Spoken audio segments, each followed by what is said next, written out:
देखो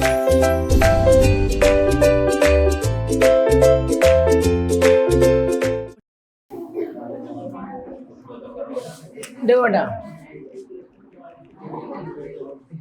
नेक्स्ट जो रेशियो उसका नाम क्या है? सोल्वेंसी। सोल्वेंसी रेशियो।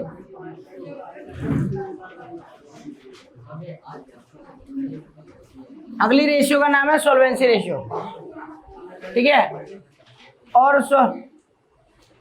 सोल्वेंसी रेशियो बहुत आसान होती है। सोल्वेंसी रेशियो में कुछ है नहीं, वैसे तो रेशियो पूरी आसान है। तो क्या बताती है? जैसे मान लो ये देखना बेटा, ये एक कंपनी है, एक बिजनेस है। मान लो ये कंपनी है,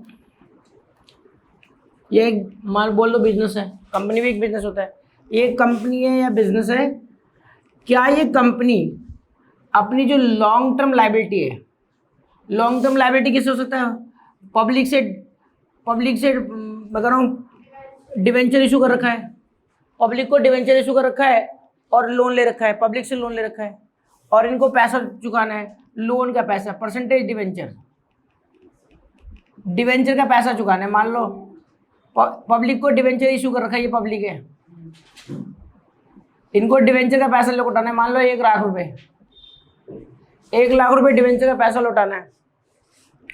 बैंक से लोन ले रखा है, SBI से लोन ले रखा है, मान लो 5 लाख का, लंबे समय का लोन है, लॉन्ग टर्म लोन है। ठीक है, 5 साल 10 साल के लिए लोन ले रखा था, वो चुकाना है। ठीक है, बॉन्ड्स का पैसा चुकाना है। तो मैं समझाना क्या चाहता हूँ, देखो कंपनी यानी बिजनेस, क्या ये बिजनेस अपनी ये लॉन्ग टर्म लायबिलिटी जिसको हम बोलते हैं नॉन करंट लायबिलिटी, याद है? लॉन्ग टर्म लायबिलिटी बोलते हैं या नॉन करंट लायबिलिटी?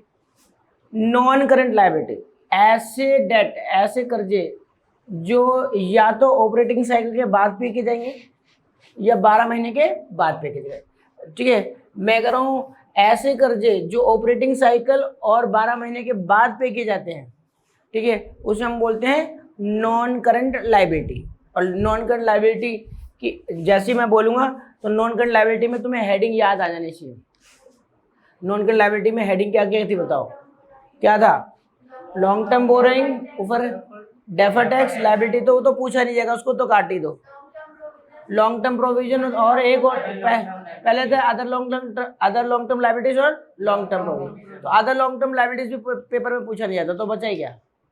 2 ही भाई। लायबिलिटी साइड में नॉन करंट लायबिलिटी के अंदर 4 सब हेडिंग है। 4 सब हेडिंग याद करो कौन कौन सी? Long term borrowings, deferred tax liabilities, वो पूछा जाएगा तो कट हो गया। ठीक, अदर लॉन्ग टर्म लायबिलिटी पूछा जाएगा, वो भी काट दो लॉन्ग टर्म में। तो 2 ही चीज बची, याद रखना। रेशियो के चैप्टर के लिए वो 2 ही चीज इंपॉर्टेंट है। ठीक है, लॉन्ग टर्म प्रोविजन और other long term borrowings, long term borrowings और लॉन्ग टर्म प्रोविजन। क्या बिजनेस इन जनरल क्या होता है? वो लॉन्ग टर्म बोरिंग्स ही बची, लॉन्ग टर्म प्रोविजन भी है लेकिन लॉन्ग टर्म बोरिंग्स मेन है। तो क्या बिजनेस अपने लॉन्ग टर्म बोरिंग्स को, लॉन्ग टर्म बोरिंग्स यानी डिवेंचर के पैसे को, लोन के पैसे को, बैंक से लोन लिया है, बैंक लोन, क्या बिजनेस इन कर्जों को चुका पाने में कैपेबल है, सक्षम है? ठीक है, क्या बिजनेस जब ये पैसा चुकाया जाने की डेट आएगी, क्या बिजनेस इन पैसों को आसानी से चुका पाएगा? ठीक है, सॉल्वेंसी रेशियो यही बताते हैं कि क्या बिजनेस इतना कैपेबल है, क्या बिजनेस इतना सक्षम है कि वो अपनी नॉन करंट लायबिलिटी यानी डिवेंचर का पैसा, बॉन्ड्स का पैसा, ठीक है, लंबे समय के जो लोन ले रखे हैं उन पैसों को टाइमली चुका पाएगा। ठीक है, टाइमली और आसानी से चुका पाएगा। ठीक है, अगर इसके पास सफिशिएंट फंड पड़ा हुआ है तो चुका पाएगा, असेट वगैरह पड़ी है तो चुका पाएगा, अदरवाइज नहीं चुका पाएगा। तो अगर मेरी बात सुनो ध्यान में, सोल्वेंसी का मतलब यही होता है ability to pay long term debt, ability to pay non current liability. ठीक है, देखो हम बात करें सोल्वेंसी क्या होती है, तो ability to pay long term debt, debts means कर्जे, ठीक है, लॉन्ग टर्म डेट, या लॉन्ग टर्म डेट बोल दो या सीधा बोल दो नॉन करंट लाइबिलिटी, यानी long term borrowings, long term borrowings वगैरह। क्या बिजनेस अपने long term debt, long term borrowings में जो पैसा पड़ा है वो प्रोविजन वगैरह, इन पैसों को टाइमली चुका पाएगा या नहीं चुका पाएगा? क्या बिजनेस इतना सक्षम है, कैपेबल है, इन कर्जों को चुका पाने में सक्षम है या नहीं? ठीक है, यहाँ तक लो क्या? अब सॉल्वेंसी का मतलब समझ आ गया सबको?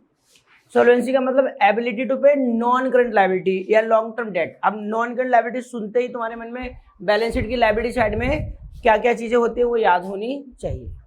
ठीक है, ठीक है, यहाँ तक क्लियर हो गया? तो ये हमें बताती है सॉल्वेंसी रेशियो। अब सॉल्वेंसी रेशियो के अंदर देखो, यानी देखो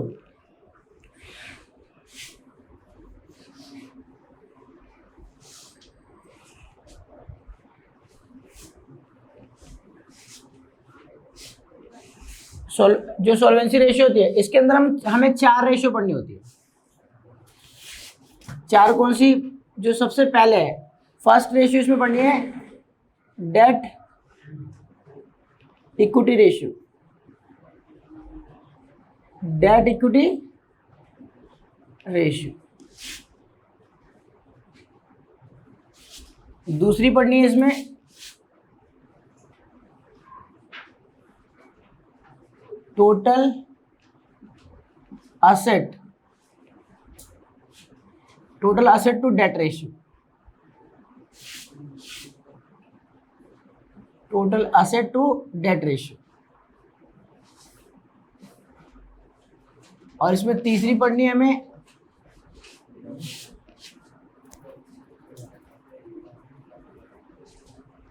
प्रोप्राइटरी रेशियो,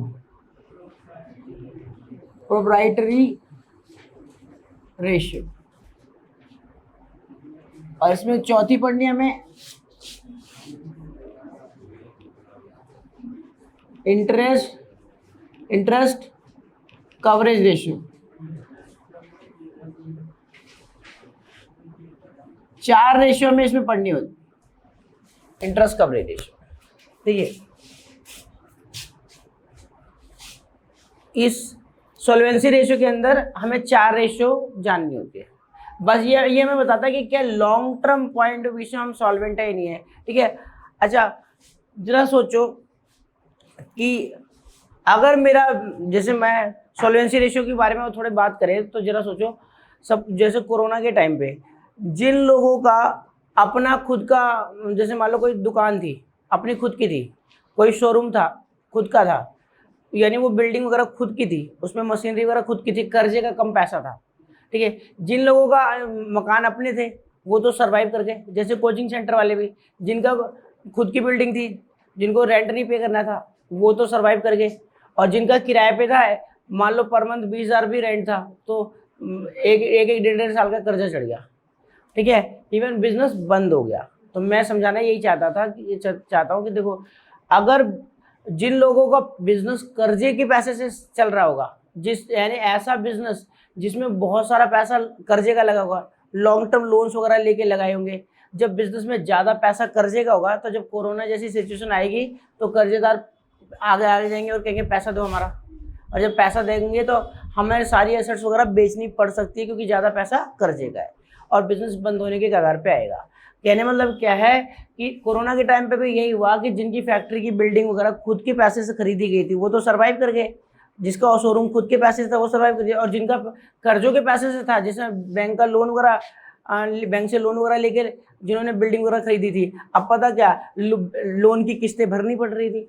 ठीक है, 1-2 महीने का छूट दिया, फिर किस्तें भरनी पड़ रही थी, और और नहीं भी भरनी पड़ी तो उस पर इंटरेस्ट इतना ज़्यादा इकट्ठा हो गया, प्लस क्या कहते हैं एक बाद में पे करना पड़ा, तो उनकी हालत ऐसी रही कि वो बंद करने की पोजीशन पे आ गए।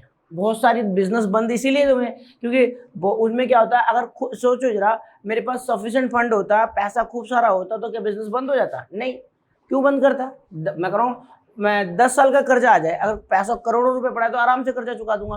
प्रॉब्लम कहाँ आई कि भाई ज़्यादातर पैसा कर्जे का लगा होगा, जिनके बिजनेस में ज़्यादातर पैसे कर्जे के लगे थे, कर्जा लेके लगाया था। अब हालात ऐसे है कि कमाई होती तो कर्जा पे करते, इंटरेस्ट पे करते, किस्तें पे करते, कमाई हुई नहीं, और कमाई नहीं हुई और कर्जा बढ़ते जा रहा था, ब्याज बढ़ते जा रहा था उस पर, ठीक है, किस्तें ड्यू हो रही थी, पे नहीं हो रही थी। तो ऐसे केसेस में क्या लोग मांगने के लिए तुम्हारे घर के पीछे लाइन लगा देंगे कि भाई पैसा दो, हमारा हमें नहीं चीज मतलब है।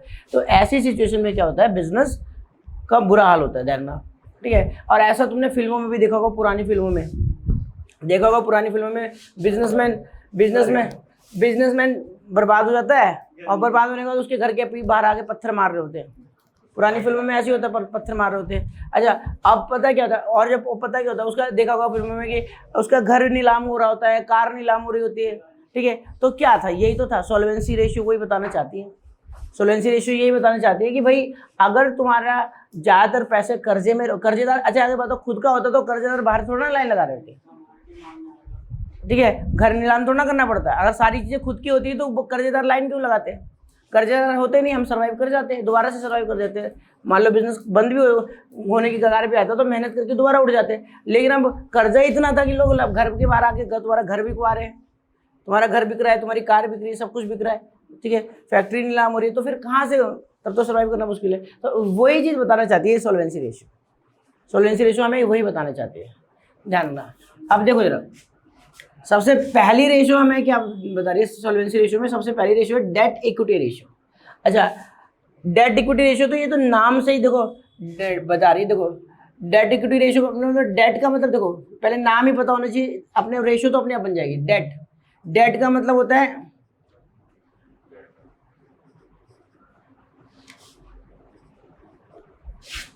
डेट मीन्स,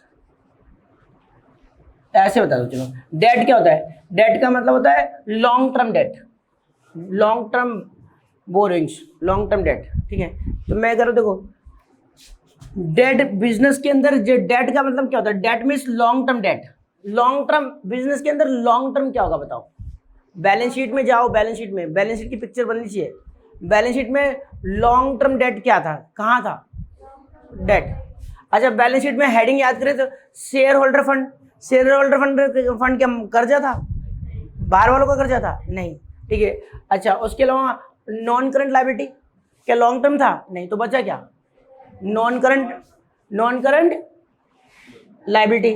अच्छा, नॉन करंट लायबिलिटी में 4 हेडिंग थी, कौन सी, लॉन्ग टर्म बोरिंग्स और डेफर्ड टैक्स पूछा नहीं जाएगा, डेफर्ड टैक्स लायबिलिटी पूछेगा नहीं, अदर लॉन्ग टर्म लायबिलिटी पूछेगा नहीं, तो बचा क्या, long term borrowings, long term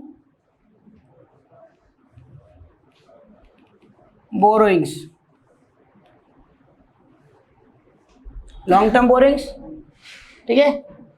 और क्या था, प्लस लॉन्ग टर्म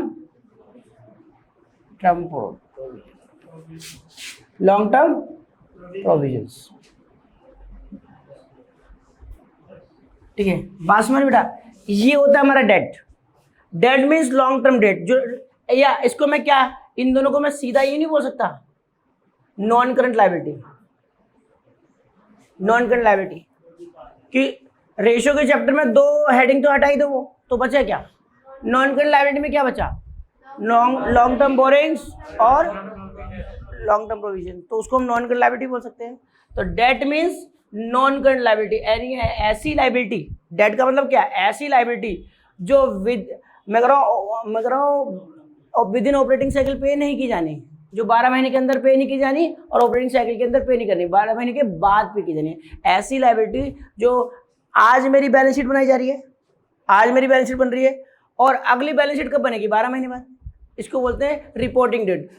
आज की रिपोर्टिंग डेट है, आज रिपोर्टिंग डेट है, और अगली रिपोर्टिंग डेट यानी अगली बैलेंस शीट डेट के बाद पे होगी, यानी 12 महीने के बाद पे होगी, और जो ऑपरेटिंग साइकिल के भी बाद पे होगी, ठीक है। जब कोई लायबिलिटी 12 महीने के बाद पे की जानी होती है और ऑपरेटिंग साइकिल के भी बाद पे की जाती है, उसको बोलते हैं beyond operating cycle, beyond 12 month, तो उसको हम क्या बोलेंगे, नॉन करंट लायबिलिटी। और जो नॉन करंट लायबिलिटी होती है उसी को हम क्या बोलते हैं, that means long term date.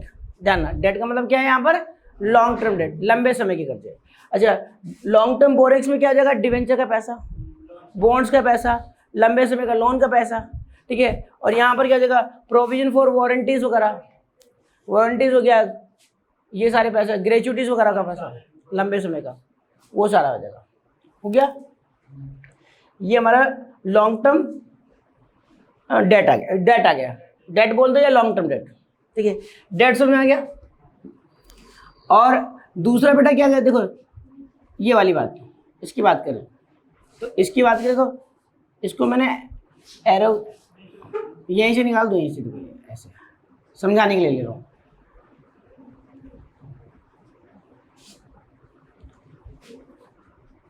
Date देखो, इक्विटी,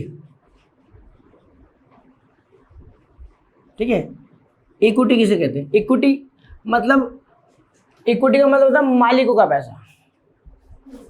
याद करो बैलेंस शीट की लायबिलिटी साइड में मैंने जब पढ़ाया था तो उसमें यही बताया था, एक मैंने बोला था बैलेंस शीट की जो लायबिलिटी साइड होती है उसको बोला जाता है इक्विटी एंड लायबिलिटी। और मैंने बताया इक्विटी जो शब्द होता है, इक्विटी शब्द जो मतलब है वो डिनोट करता है मालिक के पैसे को, ओनर के पैसे को, बिजनेस के अंदर मालिकों का कितना लगा है, ठीक है, शेयर होल्डर का कितना लगा है, ठीक है। और लायबिलिटी शब्द डिनोट करता है आउटसाइडर का पैसा, जो बिजनेस के अंदर आउटसाइडर का पैसा है, ठीक है। आउटसाइडर कौन होते हैं, डिवेंचर वाले, बॉन्ड्स वाले, बैंक से लोन लिया है, जिस बैंक से लोन लिया वो आउटसाइडर हो गया।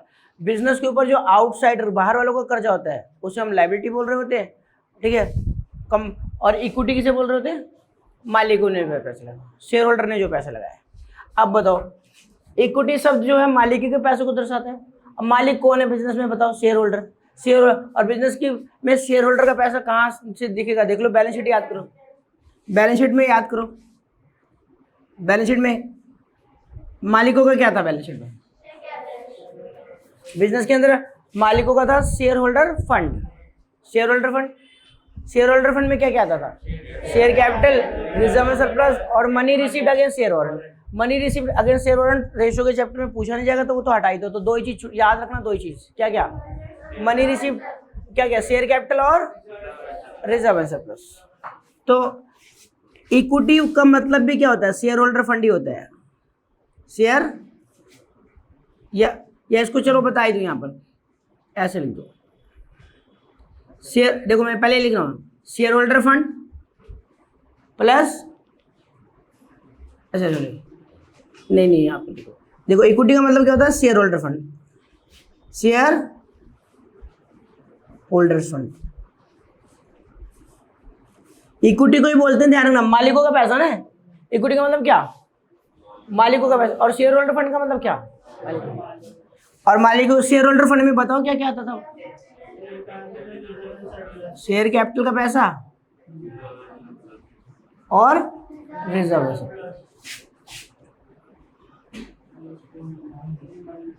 Reserve and surplus. कोई डाउट है क्या, share capital and reserve and surplus. अच्छा, शेयर कैपिटल में अब क्या क्या चीजें आएंगी वो तुम्हें पता है, क्या क्या, इक्विटी शेयर कैपिटल और प्रेफरेंस शेयर कैपिटल अगर होगी तो। और रिजर्व एंड सरप्लस में क्या क्या आएगा, रिजर्व सरप्लस में देखो, जनरल रिजर्व का पैसा, general reserve, DRR debenture redemption reserve, CRR capital redemption reserve, और उसके अलावा ठीक है सिक्योरिटीज प्रीमियम रिजर्व और कैपिटल रिजर्व, ठीक है। और उसका शेयर ऑप्शन आउटस्टैंडिंग अकाउंट, और क्या होगा, बैलेंस इन स्टेटमेंट P&L। अच्छा, बैलेंस ऑफ स्टेटमेंट P&L अगर क्रेडिट बैलेंस है, अगर डेबिट बैलेंस है तो क्या हो जाएगा, माइनस। अगर बैलेंस इन स्टेटमेंट P&L डेबिट बैलेंस है यानी लॉस है तो क्या कर देंगे, माइनस। अगर लिखा है बैलेंस इन स्टेटमेंट P&L यानी वो प्रॉफिट लॉस अकाउंट का डेबिट बैलेंस और क्रेडिट बैलेंस। और अगर लिखा है बैलेंस इन स्टेटमेंट P&L ब्रैकेट में लिख देगा डेबिट, तो उसका मतलब क्या है, लॉस, लॉस होगा तो माइनस। इसके अलावा बेटा एक चीज और माइनस हो जाती है इसमें से, फिक्टिशियस एसेट। क्या माइनस हो जाती है, फिक्टिशियस एसेट।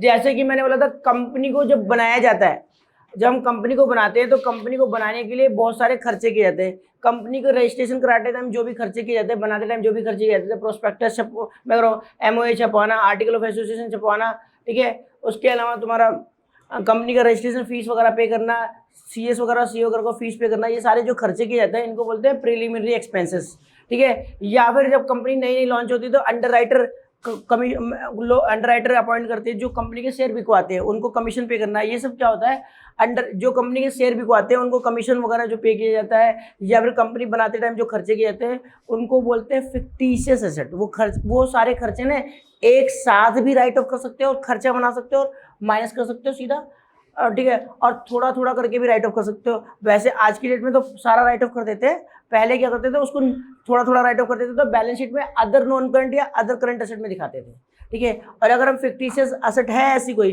तो वो सीधा यहाँ से माइनस कर सकते हो, माइनस कर देंगे फिक्टिशियस एसेट्स, ठीक है। कोई डाउट है तो बताओ, यहाँ तक कोई डाउट है तो बताओ, ठीक है। अब मेरी बात सुनना ढंग से, यहाँ तक किसी को कुछ पूछना पहले? अच्छा, अब ये तो मैंने एक एक फॉर्मूले बता दिए, ये फॉर्मूले क्या है ये तो तुम्हें वैसे भी याद हो जाने चाहिए, ठीक है। ये बैलेंस शीट से लिए मैंने कहीं, ये मैंने कोई फॉर्मूला बनाया थोड़ा है, ये तो मैंने बैलेंस शीट की हेडिंग उठाई और लिख दिया। जिसको बैलेंस शीट याद है उसको ये फॉर्मूला याद है, जो इसको याद करेगा ना, इक्विटी या शेयर होल्डर फंड का मतलब क्या होता है, share capital plus reserve surplus, वो कभी याद ही नहीं होगा, उसको पेपर में भूल जाएगा। जो बैलेंस शीट की साइड याद रखिएगा, बैलेंस शीट की साइड में याद करिए इक्विटी यानी शेयर होल्डर फंड में क्या क्या आता है, शेयर कैपिटल और रिजर्व सरप्लस, वो अपने आप याद रहेगा। डेट में क्या होता है, डेट का मतलब non current liability, non current liability में क्या क्या आता था याद, लॉन्ग टर्म बोरिंग्स और प्रोविजन, बाकी सारी चीज तो पूछी नहीं जाएगी, समझ में आ गया, ये अपने आप याद रहेगा। अब देखो बेटा मैं क्या करता, सुनना, अब हम इसकी बात करें कि इसका फॉर्मूला क्या है। अब समझना कि डेट क्या होता है, डेट का मतलब क्या, जो बाहर वालों का पैसा लगा बिजनेस में, ये मतलब है ना। ये क्या है, ये बाहर वालों का पैसा, आउटसाइडर का पैसा, external liability, outsider liability, business के अंदर कितना पैसा बाहर वालों का है, ये मतलब है ना। देखो ये क्या है, ये कितना पैसा बाहर वालों का है, इतना पैसा बाहर वालों का है, बिजनेस के अंदर इतना पैसा बाहर वालों का लगा हुआ है, और बिजनेस के अंदर मालिकों का कितना लगा है, ये लगा है, ठीक है। अब बताओ ये पैसा बाहर वालों का, ये पैसा बिजनेस में खुद का लगा है, मालिकों का लगा है, शेयर होल्डर का लगा है, तो समझ में आ रहा है मेरी बात, मैं क्या कहना चाहता हूँ कि date equity ratio, debt equity ratio में क्या बताना चाहती होगी, अगर इसको पढ़ के सोचे समझे, इसका मतलब समझे तो क्या बताना चाहती होगी, जाहिर सी बात है, ये डेट कितना है और इक्विटी कितनी है, बिजनेस के अंदर हमारी कंपनी के अंदर डेट का कितना पैसा है, यानी कर्जा लेके कितना लगा रखा है, आउटसाइडर का पैसा कितना लगा है और खुद का कितना पैसा लगा है, यही बताना चाहती होगी ना। डेट और इक्विटी, हमें डेट का मतलब बाहर वालों का, आउटसाइडर का पैसा कितना है जो हमें चुकाना है, एक ना एक दिन चुकाना पड़ेगा, और मालिकों का कितना है, ठीक है, खुद का पैसा कितना लगा है। और जाहिर सी बात है, अब तुम्हारे मन में ये बात आनी चाहिए कि अगर सोचो डेट का पोर्शन ज़्यादा है, खुद कर्जे का पोर्शन ज़्यादा है, बाहर वालों को पैसा ज़्यादा लगा है, तो long term point of view से बिजनेस सॉल्वेंट है या नहीं है, नहीं है, ठीक है। कर्जेदार जब पैसा मांगेंगे हमें लौटाना पड़ेगा।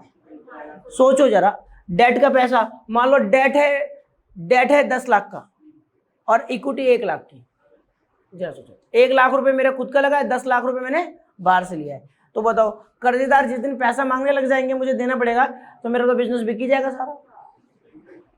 कर्जेदार अगर मान लें अपना पैसा सारा वापस ले लें तो बताओ क्या बचा मेरे पास, बिजनेस करने के लिए कुछ बचा क्या, नहीं, समझ आ रही मेरी बात। तो मैं ये जो डेट का पोर्शन ज़्यादा है इक्विटी का कम है, तो long term point of view से हम साउंड नहीं है, हमारी सॉल्वेंसी पोजीशन अच्छी नहीं है। डेट ज़्यादा है इक्विटी कम है तो सॉल्वेंसी पोजीशन अच्छी होगी क्या, नहीं, बात समझिए, हम long term point of view से साउंड नहीं है। अब जरा सोचो, अगर मैं कह रहा हूँ सारा सामान कर्जे का होगा, कर्जेदार मांगेंगे तो उनको लौटाना पड़ेगा, मेरे पास कैश नहीं हो, मेरे पास पैसा नहीं होगा तो मैं बेच कर लौटाऊंगा, तो सारा बिजनेस का सामान बिक ही जाएगा, बिजनेस खत्म हो जाएगा, तो long term point of view से हम सॉल्वेंट नहीं है। अच्छा जरा सोचो सब कुछ मेरा ही हो, सब कुछ मेरा, 10 लाख खुद का लगा, 1 लाख कर्जेगा, 1 लाख कर्जेदार वाला जब भी आएगा उसके मुंह पे मारूंगा, उसका पैसा पे कर दूंगा, और सारा पैसा खुद का लगा है, बिजनेस आराम से चलेगा नहीं चलेगा, तो long term point of view से बिजनेस साउंड रहेगा, चलता रहेगा, अच्छा रहेगा। तो डेट इक्विटी रेशियो क्या बता रही है कि हमारे पास हमारे बिजनेस के अंदर डेट का कितना पोर्शन है और इक्विटी का कितना पोर्शन है, यानी आउटसाइडर का पैसा कितना लगा और खुद का पैसा कितना लगा, हमारी बारी बात। तो रेशियो ये तो पक्का है कि जब हम ये कह रहे हैं कि दो रेशियो का मतलब क्या होता है, अकाउंट्स की दो फिगर, अकाउंटिंग रेशियो निकाल रहे हैं हम, अकाउंट्स की दो फिगर को हम रेशियो में रख देंगे, मैथमेटिकल फॉर्म में एक्सप्रेस कर देंगे, रेशियो हो जाएगी। तो अब ये तो पक्का है कि भाई डेट और इक्विटी को यूज करोगे, ठीक है। अब प्रॉब्लम ये है कि डेट ऊपर रखे इक्विटी नीचे, या इक्विटी ऊपर रखे डेट नीचे, ये बात हमेशा कंफ्यूजन रहेगी। बाकी तो फॉर्मूला तो बन ही जाएगा। ये तो इसके नाम से क्लियर हो रहा है कि डेट इक्विटी रेशियो में डेट आएगा और इक्विटी आएगी। दो चीजें, दो अकाउंटिंग फिगर कौन सी हो गई, एक तो डेट, दूसरी इक्विटी। ठीक है, दो चीजें यूज होगी, डेट और इक्विटी। तो डेट इक्विटी का यूज किया जाएगा। अब बस रेशियो बनाने के लिए जब हम मैथ्स की फॉर्म में एक्सप्रेस करेंगे तो डेट और इक्विटी लेंगे तो डेट अपॉन में इक्विटी या इक्विटी अपॉन में डेट, ये कंफ्यूजन रहेगी बस। ठीक है, अब ये कोई कहीं किताब में तो लिखा नहीं कि भाई ऊपर क्यों डेट आएगा या नीचे इक्विटी आएगा, कुछ नहीं लिखा। ठीक है, कहने मतलब अगर हम इक्विटी अपॉन में डेट निकाले तो भी रेशियो बन जाएगी, तो भी तो कोई ना कोई रेशियो बनेगी, और डेट अपॉन में इक्विटी निकालेंगे तो भी कोई ना कोई रेशियो बनेगी। ठीक है, इसका कोई रीजन तो है नहीं। ठीक है, तो आप जो रेशियो है वो क्या है, वो रेशियो तो ये है कि डेट और इक्विटी, जो पहले आए वो पहले और जो बाद में है वो बाद में, बस ये याद रखना। बाकी इसका कोई रीजन नहीं है कि लॉजिक डेट ऊपर क्यों इक्विटी क्यों नीचे, समझ में आ गया? तो माइंड में डालना, जो पहले वो पहले, जो बाद में वो बाद में। तो रेशियो क्या बनेगी बताओ, डेट अपॉन में इक्विटी। फॉर्मूला इसी के नाम से याद ही रहेगा, इसका नाम याद है तो याद रहेगा। अब टीचर पूछ ले तुम्हें डेट इक्विटी, सुनो, टीचर पूछ ले स्कूल का कि डेट इक्विटी रेशियो क्या होता है, तो तुम मैम या सर को क्या बोलोगे? तुम बोलोगे debt equity ratio is the relationship between debt and equity. यही तो है ना भाई, debt equity ratio is the relationship between debt and equity. और इसका जो आंसर आएगा, जो रिजल्ट आएगा, या तो फ्रैक्शन में आएगा या प्योर रेशियो में आएगा। यानी फ्रैक्शन मतलब ऐसे 20.25, 0.105 ऐसे कुछ आएगा, या फिर प्योर रेशियो 2:1, 1:2 आएगा। ठीक है, तो यहाँ तक क्लियर हो गया। तो पहले बताओ फॉर्मूला बता दो डेट इक्विटी रेशियो का।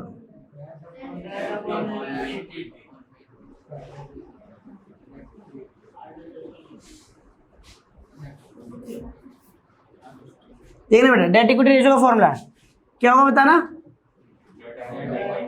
डेट अपॉन में इक्विटी। अच्छा, क्या इसको मैं ऐसे बोल सकता हूँ क्या? देखना बताना, देख लो, देखना बेटा, क्या मैं इसको ऐसे बोल सकता हूँ क्या? That means long term date, तो लॉन्ग टर्म डेट अपॉन में शेयर होल्डर फंड बोल सकता हूँ क्या? डेट का मतलब क्या होता है? लॉन्ग टर्म डेट, और इक्विटी का मतलब क्या? Share holder. तो अगर बुक्स में लिखा हो लॉन्ग टर्म डेट अपॉन में शेयर होल्डर फंड, तो बात एक ही है। ठीक है, लॉन्ग टर्म डेट अपॉन में शेयर होल्डर फंड, बात एक ही। डेट को क्या बोलते हैं? लॉन्ग टर्म डेट, डेट को लॉन्ग टर्म डेट बोलते हैं, और इक्विटी को क्या बोलते हैं? Share holder fund. तो बात तो एक ही है। चलो, अच्छा, यहाँ तो कोई डाउट है तो बताओ। चलो, अब एक और सुनो मेरी बात, जो मैं फिर से बोलूँ, देखो एक बात बताना, टीचर पूछ लेगा स्कूल का कि डेट इक्विटी रेशियो क्या होगी, तो तुम क्या बोलोगे? Debt equity ratio is the relationship between debt and equity. अगर मेरी ये लाइन याद भी रहेगी ना तो भी रेशियो कभी भूलोगे नहीं। अगर तुम्हें ये बात, मेरा एक सेंटेंस ही याद आएगा, debt equity ratio is the relationship between debt and equity, तो रेशियो आराम से बन जाएगी, जो आगे पहले आएगा वो पहले, जो बाद में आएगा वो बाद में। तो डेट अपॉन में इक्विटी। ठीक है, और सुनो, क्या बताती है रेशियो? ये रेशियो क्या बताते हैं कि हमारे बिजनेस के अंदर, हमारी कंपनी के अंदर कितना पैसा कर्जे का है और कितना पैसा खुद का है। ये मतलब ना, हमने कर्जा लेके कितना लगा रखा है, लॉन्ग टर्म डेट वगैरह कितना लेके बिजनेस में लगा रखा है, और कितना पैसा खुद का लगा रखा है, शेयर खरीद के बिजनेस में लगा रखा है पैसा, इक्विटी शेयर या प्रेफरेंस खरीदा और पैसा लगा रखा है। ठीक है, और कमा के लगा रखा है। क्लियर हो गया?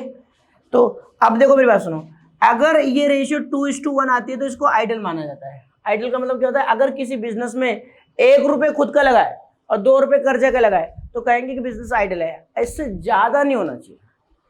ध्यान रखना, अगर किसी बिजनेस के अंदर 2 रुपये कर्जे का लगा रखा है, 1 रुपये खुद का लगा रखा है, तो ये आइडल है। इससे इस प्रोपोर्शन में लगेगा तब तो ठीक है। अगर इससे ज़्यादा हो गया, मान लो 3 रुपये कर्जे का हो गया, 1 रुपये खुद का है, तो फिर प्रॉब्लम है। फिर ऐसी सिचुएशन में कल को जो जिन्होंने उधार वगैरह दिए हैं उनका पैसा डूबने के चांस है। ठीक है, याद रहेगा, डर रहेगा और रिस्क रहेगा कि उनका पैसा डूब सकता है। 2:1 में है तो ठीक है, यानी 2 रुपये, चलो 1 रुपये खुद का लगाए, 2 रुपये कर्जे का ले लो, ये ठीक है, सफिशिएंट है। लेकिन इससे बहुत ज़्यादा ऊपर जाओगे तो काम खराब हो जाएगा। ठीक है, अब मेरी बात सुनो, debt equity ratio higher is better या lower is better? Lower is better, जितनी कम उतनी अच्छी, क्योंकि हायर कब होगी, जब वो कर्जे का पोर्शन ज्यादा होगा। भाई ऊपर क्या है, न्यूमरेटर में क्या है, कर्जा, debt, long term debt. Long term जितना ज्यादा होगा रेशियो उतनी ज्यादा आएगी, और ज्यादा आएगी तो अच्छी बात है, बेकार बात है, कहता है। तो हायर इज बेटर या lower is better, lower is better, ठीक है, जितनी कम उतनी अच्छी। क्लियर हो गया, यहाँ तो कोई डाउट है तो बताओ, ठीक है। और ध्यान रखना, अगर ये देखो डेट का पोर्शन ज्यादा है, इक्विटी का कम है, तो जाहिर सी बात है हम लंबे समय में long term point of view से सॉल्वेंट नहीं है।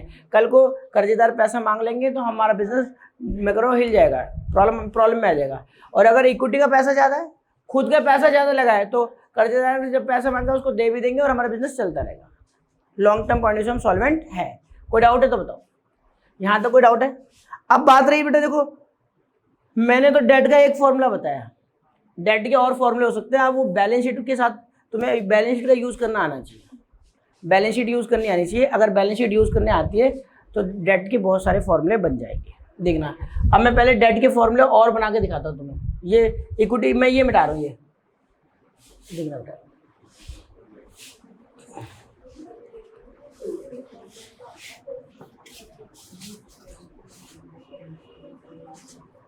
देखना बेटा, पहले डेट की बातें करते हैं हम, ठीक है। अब डेट कैसे कैसे निकल सकता है, अब बैलेंस शीट याद होनी चाहिए। अच्छा, डेट क्या, बैलेंस शीट में डेट क्या होता है, तो माइंड में लेना, डेट का मतलब लॉन्ग टर्म डेट, मैंने बोल दिया। लॉन्ग टर्म डेट में दो चीजें होती है, लॉन्ग टर्म बोरिंग्स और लॉन्ग टर्म प्रोविजन। अब बैलेंस शीट में दो साइड होती है, असेट साइड और लायबिलिटी साइड। असेट साइड को हमने बोला नॉन करंट और करंट, बैलेंस शीट के असेट साइड को हमने क्या बोला, नॉन करंट और करंट। और लायबिलिटी साइड में क्या होता है, शेयर होल्डर फंड और नॉन करंट और करंट, और asset is equal to liability होता है। अगर मुझे, मेरी बात सुनो, मेरी बात ढंग से सुनना, अगर मुझे टोटल ऑफ एसेट पता है, टोटल ऑफ एसेट पता है, तो इसका मतलब मुझे टोटल ऑफ लायबिलिटी पता है। अगर मुझे टोटल ऑफ एसेट पता है तो क्या उसका मतलब टोटल ऑफ लायबिलिटी पता है, नहीं पता, क्योंकि एसेट का टोटल लायबिलिटी का टोटल के। अगर मैं कहूँ कि मेरी बैलेंस शीट में एसेट साइड का टोटल 10 लाख, तो लायबिलिटी का कितना होगा, समझ रहे, ये तो पता ही होगा सबको, total of asset is equal to total liability.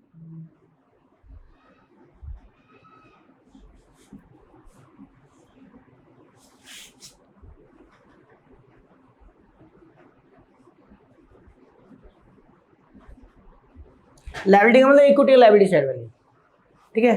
Total of asset is equal to total of equity and liability, क्योंकि लायबिलिटी साइड का हम लायबिलिटी साइड में क्या बोलते हैं, इक्विटी एंड लायबिलिटी। मैंने लायबिलिटी लिख रहा हूँ लेकिन इक्विटी एंड लायबिलिटी। अब बताओ, अब जरा सोचो, अगर मुझे टोटल ऑफ एसेट पता है, इसका मतलब टोटल लायबिलिटी पता है, तो अगर मैं, याद ना, अगर मैं क्या करूं, अपनी लायबिलिटी साइड के टोटल में से टोटल, मुझे डेट निकालना है, बताओ मैं क्या करूँ, देखो मुझे डेट निकालना है, तो डेट निकालने के लिए मैं क्या करूँ बताओ, टोटल ऑफ एसेट्स, अच्छा टोटल ऑफ एसेट को मैं क्या बोल सकता हूँ, टोटल लायबिलिटी बोल सकता हूँ। अगर मैं टोटल एसेट में से या टोटल लायबिलिटी में से क्या घटा दूँ, करंट लायबिलिटी और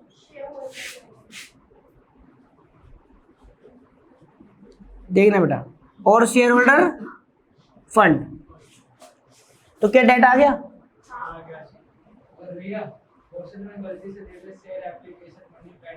वो पूछा नहीं जाएगा, टेंशन नहीं। Application money, share application money, pending allotment ratio के चैप्टर के लिए कोर्स में नहीं है, तो पूछा नहीं जाएगा, गलती हो नहीं सकती, ठीक है। बैलेंस शीट में लायबिलिटी साइड में share application money, pending allotment जो रेशियो के चैप्टर में नहीं पूछा जाएगा।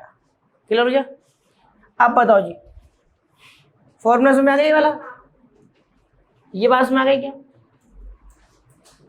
ठीक है। यहाँ तो कुछ डाउट है क्या, देख लो बेटा, पूछना कुछ, अच्छा बैलेंस शीट की लायबिलिटी देख लो साइड। अच्छा और देखो, और तरीका होता है क्या, यस, एक तो फॉर्मूला ही हो गया, एक फॉर्मूला और देखो, डेट कैसे निकालेंगे? बैलेंस शीट की लायबिलिटी साइड,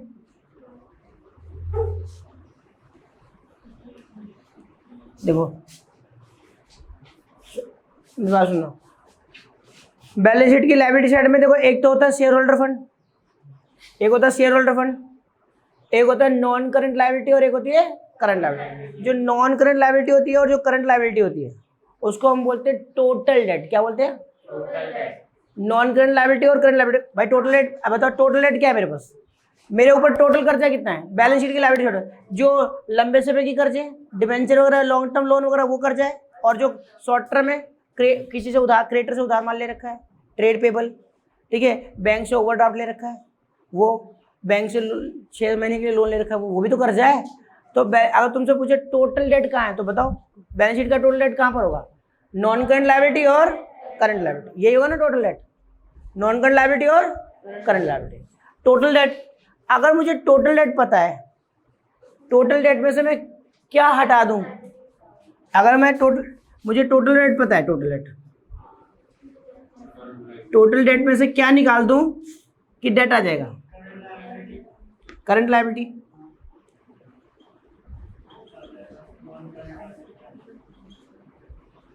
ठीक है जी, देख लो सही है क्या?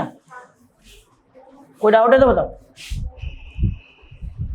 बैलेंस शीट में टोटल डेट क्या होता है? नॉन करंट और करंट।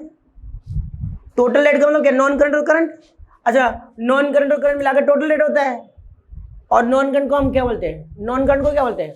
डेट। तो उसमें से करंट हटा दो तो क्या बचा? Non current. नॉन करंट हमारे क्या होता है? डेट। समझ आ गया? ये बात सब कुछ मारी है क्या? ये बात सब कुछ मारी है? चलो, और भी कोई तरीका होता है क्या? देखो और भी क्या कोई तरीका होता है? यस, देखो डेट का एक फॉर्मूला और बन सकता है, डेट का एक फॉर्मूला और बन सकता है। देखो देखना बेटा, डेट का एक फॉर्मूला और क्या बनेगा? Capital employed.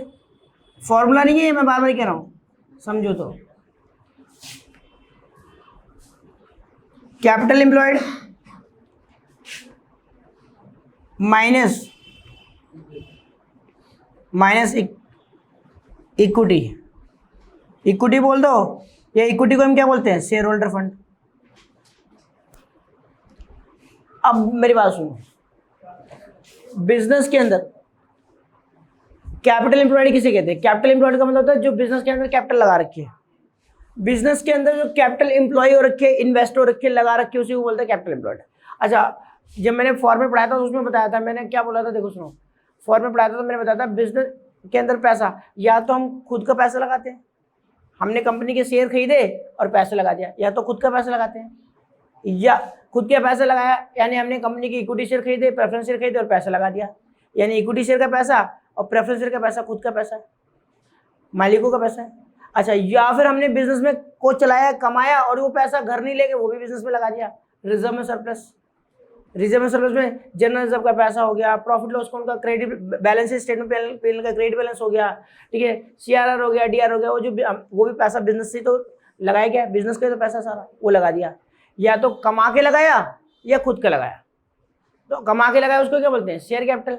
और जो मैं कह रहा हूँ कमा के जो लगाया उसको क्या बोलते हैं? रिजर्व में सरप्लस वगैरह। और जो खुद का लगाया इक्विटी शेयर कैपिटल या प्रेफरेंस शेयर कैपिटल, ठीक है। और ये तो हो गया, मैं कह रहा हूँ जो घर से लेके शेयर खरीदा, आया तो ने कंपनी के शेयर खरीदे और कंपनी में पैसा लगा दिया, इक्विटी शेयर प्रेफरेंस शेयर खरीद के पैसा लगा दिया, खुद का पैसा, या बिजनेस में कमाया और वो लगा दिया। और भी बिजनेस में लगाते क्या पैसा? और भी बिजनेस में पैसा लगाते। यस, बैंक से 10 लाख रुपए का लोन लिया और वो पैसा भी बिजनेस में लगा दिया। बताओ, 10 लाख का लोन लिया बिजनेस के नाम से, बिजनेस में नहीं लगा क्या? 10 लाख का लोन लेके बिजनेस की एसेट खरीदी, क्या वो पैसा बिजनेस में नहीं लगा क्या? तो कर्जा लेके भी तो बिजनेस में लगा हुआ है, कर्जा लेके भी तो पैसा बिजनेस में ही लगा है। मैं क्या कहना चाहता हूँ, capital employed, capital invested, business के अंदर कितना कैपिटल लगी हुई है। तो भाई जो कर्जा लेके डिवेंचर को, पब्लिक को डिवेंचर इशू किया, पैसा इकट्ठा किया, वो पैसा क्या फेंक दिया क्या? खा गए वो भी तो पैसा बिजनेस में लगा हुआ है।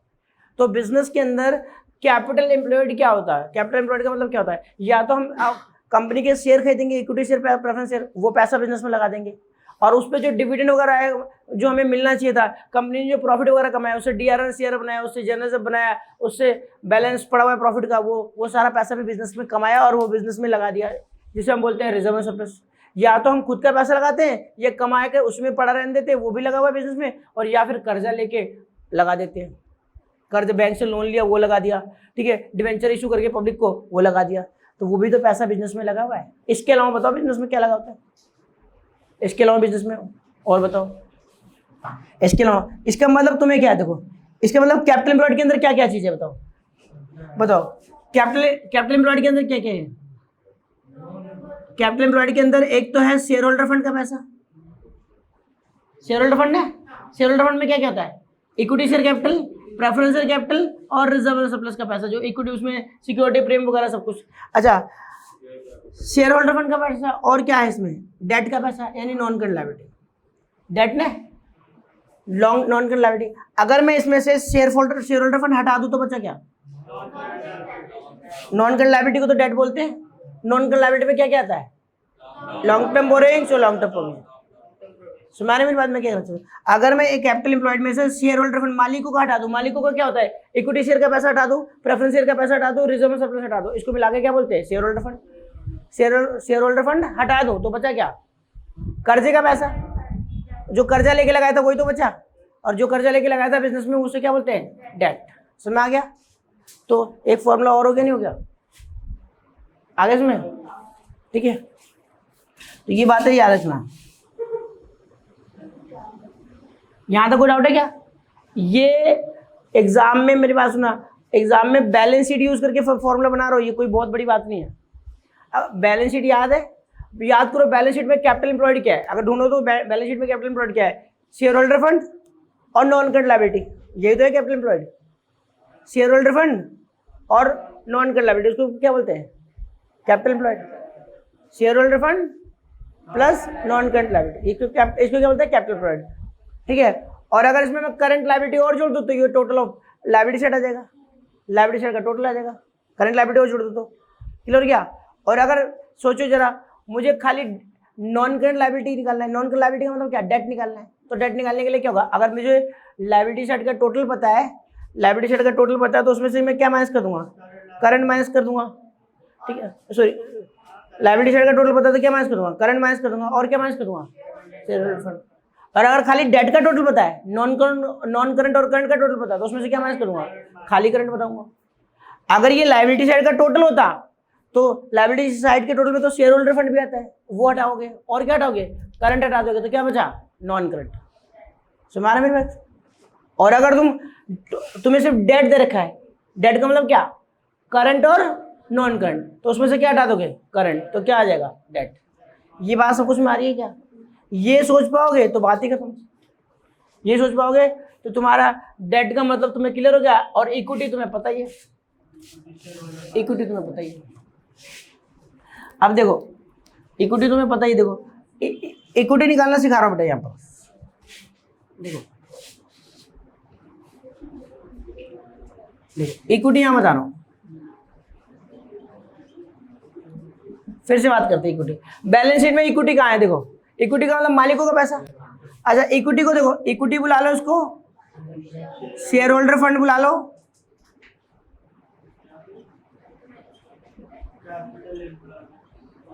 और इसका एक नाम और होता है बेटा, देखो ओनर्स फंड, ओनर्स फंड, या फिर इसका एक नाम और होता है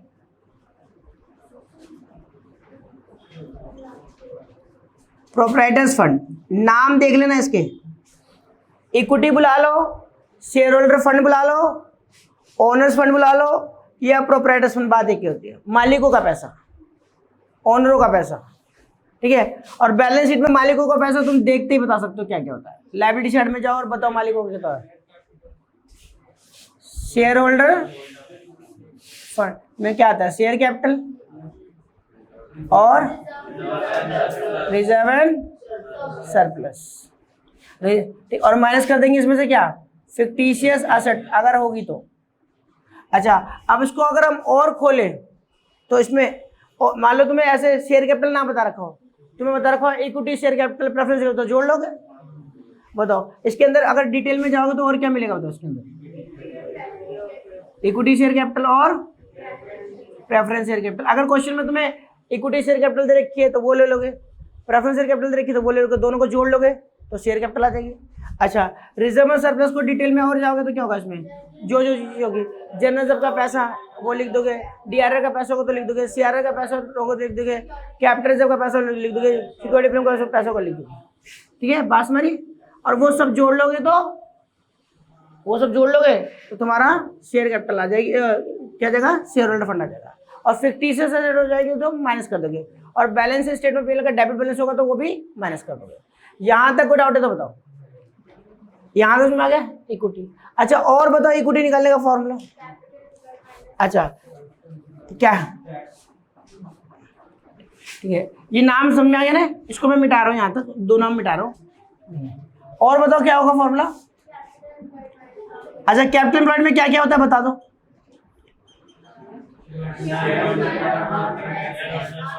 शेयर होल्डर फंड होता है, और तो उसमें से क्या हटा दो बताओ? नॉन करंट लायबिलिटी यानी डेट।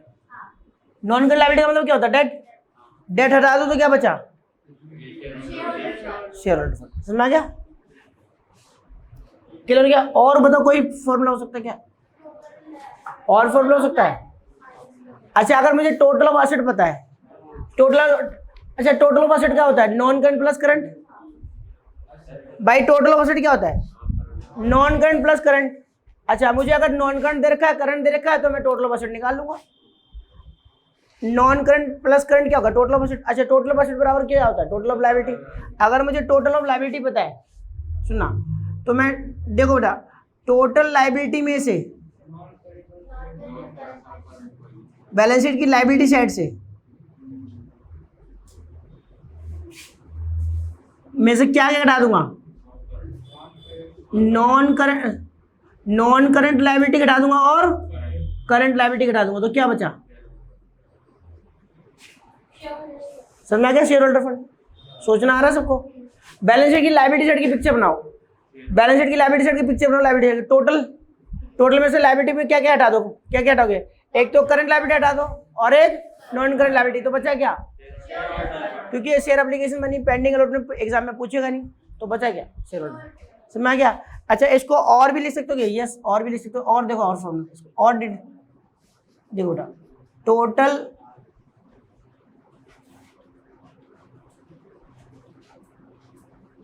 लायबिलिटीज, यानी लायबिलिटी का टोटल माइनस इनको क्या बोला सकते हो? इकट्ठा। इनको बोल सकते क्या? Total date. देख लो बेटा, टोटल डेट भी बुला सकते हो। आया इसमें? देख लो, आगे से में और भी आते रहेंगे तो हम बैलेंस शीट से बनाते रहेंगे। हम अभी याद नहीं करता मैं कुछ भी, मैं तो बैलेंस शीट को यूज करके बात कर रहा हूँ। समझ में आ गया? जो जो आता रहेगा मैं बताता रहूंगा। अब बताओ, डेट इक्विटी रेशियो में कोई प्रॉब्लम है क्या? ठीक है, तो एक एग्जाम में अगर फिर से बोलो, देखो कोई पूछे डेट इक्विटी रेशियो क्या होती है, तो तुम क्या बोलोगे? Debt equity ratio is the relationship between debt and equity. क्या बताते हैं कि भाई बिजनेस के अंदर डेट का पोर्शन कितना है और इक्विटी का पोर्शन कितना है। कर्जा लेके कितना लगा रखा है, लॉन्ग टर्म लोन वगैरह कितने का लगा रखा है, और कितना खुद का पैसा लगा रखा है। ठीक है, और अगर ये 2:1 की फॉर्म में, अगर इसके आइडल रेशियो है, ठीक है, 2 रुपये कर्जे लेके लगा रखा और 1 रुपये खुद का, तो आइडल है। ठीक है, फाइनेंशियल कंपनीज वगैरह जो होती है, वो जो फाइनेंस वगैरह देती है, वो कहती है कि 2:1 में है, तो ठीक है। क्लियर क्या? यहाँ तक कोई डाउट है तो बताओ। अब डेट कैसे निकालेंगे? डेट निकालेगा long term borrowings plus long term provision debt हो गया, या फिर क्या होगा? टोटल ऑफ लायबिलिटी या टोटल ऑफ एसेट में से क्या माइनस कर देंगे? करंट लायबिलिटी और शेयर होल्डर फंड, तो आ जाएगा। या फिर डेट कैसे निकालेंगे? टोटल डेट में, अगर टोटल डेट पता है, टोटल डेट का मतलब नॉन करंट और करंट पता है, तो उसमें से क्या माइनस कर दो? करंट, तो डेट बच जाएगा। कैपिटल एम्प्लॉयड पता है, कैपिटल एम्प्लॉयड के अंदर शेयर कैपिटल का पैसा आता है, रिजर्व सरप्लस का पैसा आता है यानी शेयर होल्डर फंड आता है, और क्या आता है? डेट का पैसा यानी नॉन करंट लायबिलिटी का पैसा। तो अगर मैं कैपिटल एम्प्लॉयड में से शेयर होल्डर फंड हटा दूं, मालिकों को हटा दूं, तो क्या बचा? Non current liability. ठीक है, और इसी तरह इक्विटी, एक तो सीधे सीधे लायबिलिटी साइड में दिखता है share capital plus reserve surplus, दूसरा कैपिटल एम्प्लॉयड में का मतलब कैपिटल एम्प्लॉयड में क्या होता है, shareholder fund plus non current, तो नॉन करंट हटा दो तो क्या बचा, शेयर होल्डर फंड। और अगर लायबिलिटी साइड का टोटल है तो लायबिलिटी साइड के टोटल में क्या होता है, लायबिलिटी साइड के टोटल में से नॉन करंट और करंट हटा दो तो बचा क्या, शेयर होल्डर फंड। ये नॉन करंट और करंट को क्या बोलते हैं, टोटल डेट, और सीधा बोल दो टोटल डेट हटा दो तो भी क्या आ गया, इक्विटी। समझ में आ गया यहाँ तक? यहाँ तक कोई डाउट है तो बताओ, क्या डेट इक्विटी रेशियो समझ में आ गई सबको? डेट इक्विटी रेशियो का फॉर्मूला डेट अपॉन में इक्विटी, डेट अपॉन में इक्विटी। और हायर इज बेटर या लोअर इज बेटर, जाहिर जाता है न्यूमरेटर में डेट है और डेट जितना ज्यादा हो वो अच्छी बात नहीं है, ठीक है। तो रेशियो ज्यादा आएगी बड़ी आएगी तो लोअर इज बेटर, ठीक है। क्लियर हो गया? यहाँ तो कोई डाउट है तो बताओ, क्लियर हो गया? अच्छा अब देखो जिसको ये वाली बात आ गई समझ में, ठीक है, जिसको ये बात समझ आ गई उसको अगली रेशियो भी समझ में आ गई। देखो नोट तो तुमने कर ही लिया होगा दिमाग में,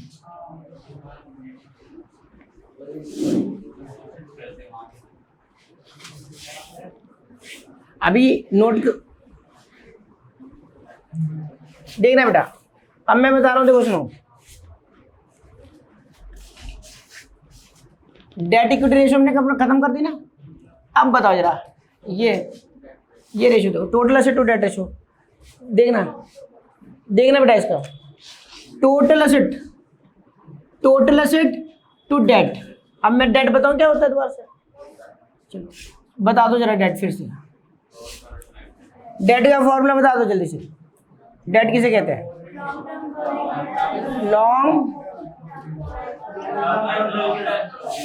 long term borrowings,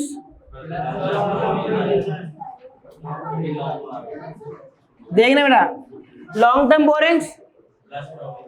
term borrowings plus long term,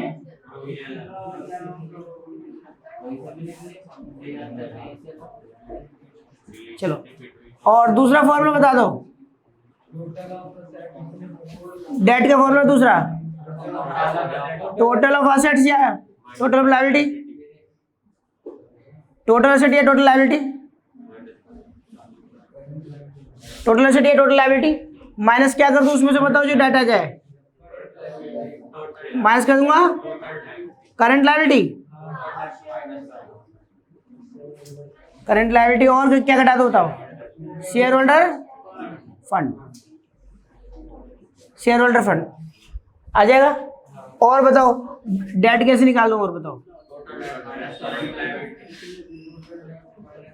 और डेट निकालने का फॉर्मूला क्या होता है, टोटल डेट में से मैं क्या घटा दूं, टोटल डेट का मतलब करंट और नॉन करंट, उसमें से करंट हटा दो, करंट लायबिलिटी,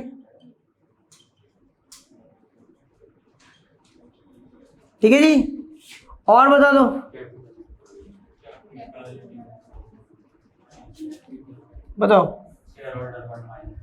कैपिटल एम्प्लॉयड कैसे निकालोगे, और कैपिटल एम्प्लॉयड करो डेट कैसे निकालोगे, कैपिटल एम्प्लॉयड में तुमने बताया क्या कौन कौन सा पैसा होता है, कैपिटल एम्प्लॉयड में एक मालिकों का पैसा, या तो मालिक खुद लगाएगा कमा के लगाएगा या कर्जा खुद का लगाएगा। मैं अगर इक्विटी शेयर खरीदे बिजनेस में पैसा लगा दिया, प्रेफरेंस शेयर खरीदे पैसा लगा दिया, तो खुद का पैसा यानी शेयर कैपिटल, और जो कमाया वो लगा दिया यानी रिजर्व सरप्लस, और कर्जा लेके लगा दिया, ठीक है। तो इसके अंदर जो मालिकों का है खुद का है वो हटा दो, तो जो बच गया वो कर्जे का, क्या क्या हटा दो इसमें, शेयर होल्डर फंड यानी इक्विटी हटा दो, शेयर होल्डर फंड बोल दो या इक्विटी हटा दो, तो बचा क्या, डेट, नॉन करंट लायबिलिटी यानी डेट। समझ आ गया? यहां तक कोई डाउट है तो बताओ, डेट सबको आ रहा है इसमें। और टोटल एसेट बताने की जरूरत है क्या, लो जी भाई टोटल एसेट बता दो।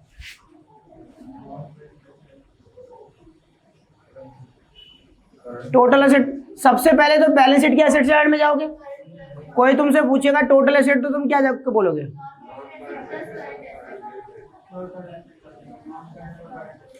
Total asset equal to non current asset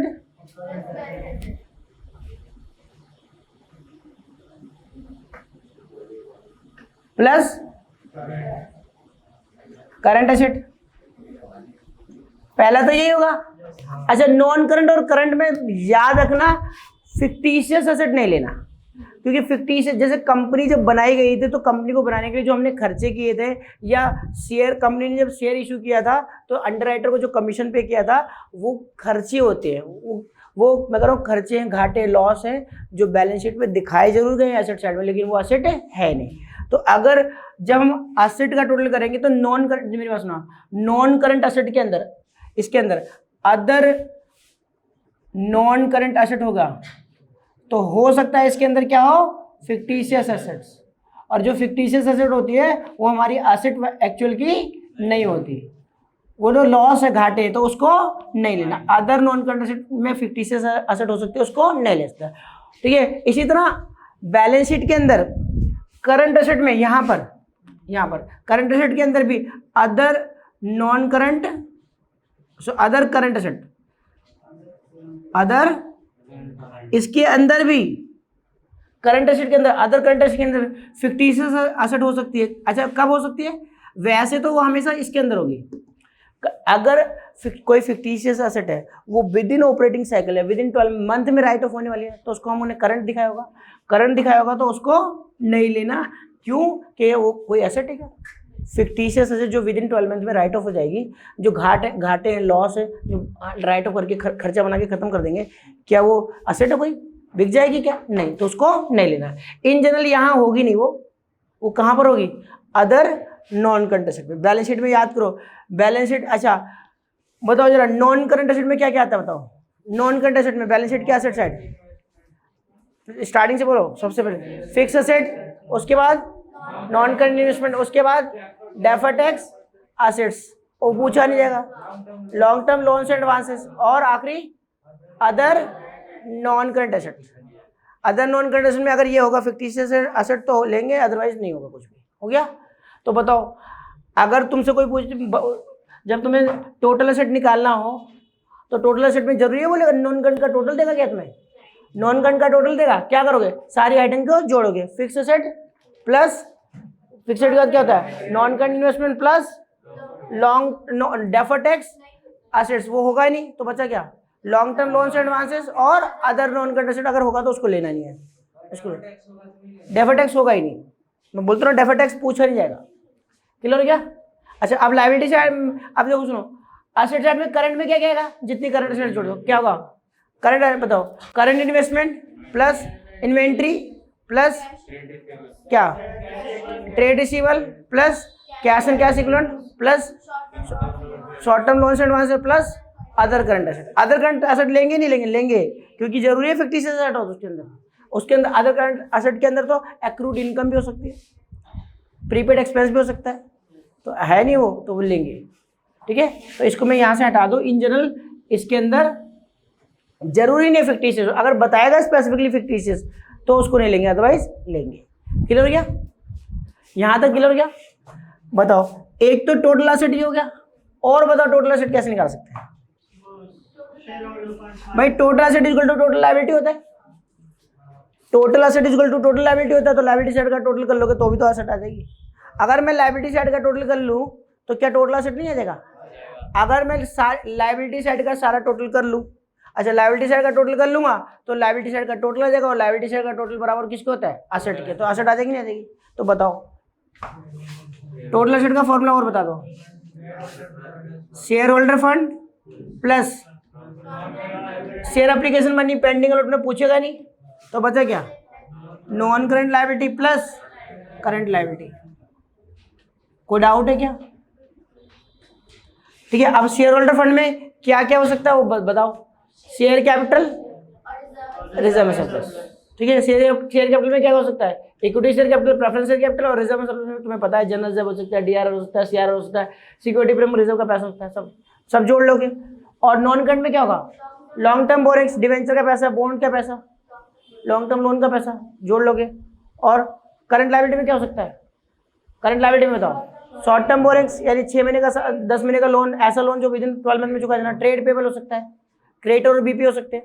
ठीक है, और बताओ इन सबको जोड़ लोगे तो क्या देगा? इन सबको जोड़ लोगे तो क्या देगा? टोटल। और कोई फॉर्मूला हो सकता है क्या?